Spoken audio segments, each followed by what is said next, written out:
ng bayan, maasahan anumang panahon.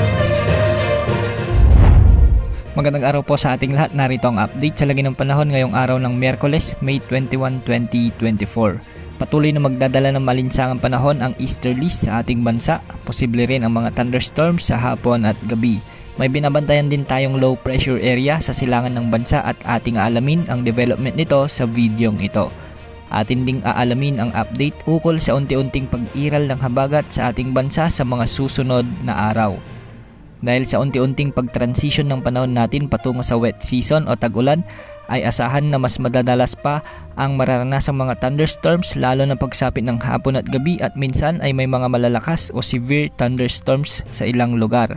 Sa ngayon ay may mga posibleng pag-ulan na mararanasan sa malaking bahagi ng Luzon lalo na pagsapit ng hapon o gabi dulot ng mga localized thunderstorms particular sa Cordillera Region, Ilocos Region, Cagayan Valley at ilang bahagi ng Central Luzon at Mimaropa.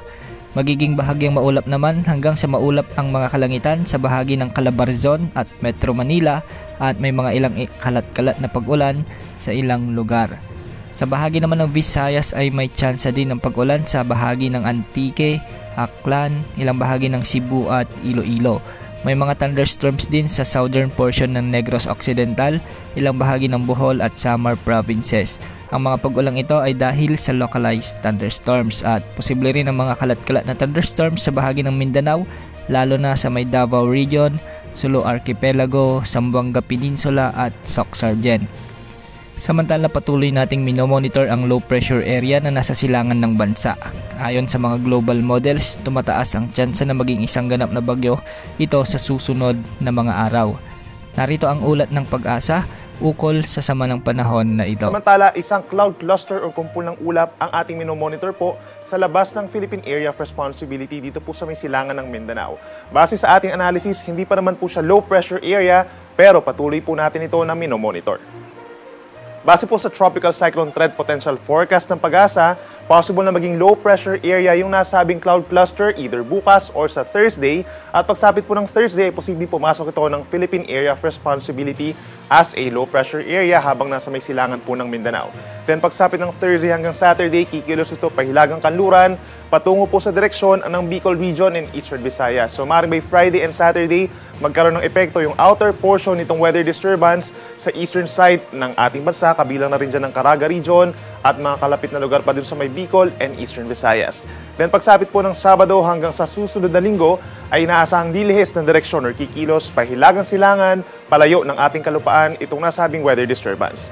Posible pa pong mabago itong senaryo natin kaya patuloy na magantabay sa ating ipapalabas po na updates. Ayon sa latest track nito sa mga wind models, posibleng kikilos ito pakanluran patungo sa Philippine Sea.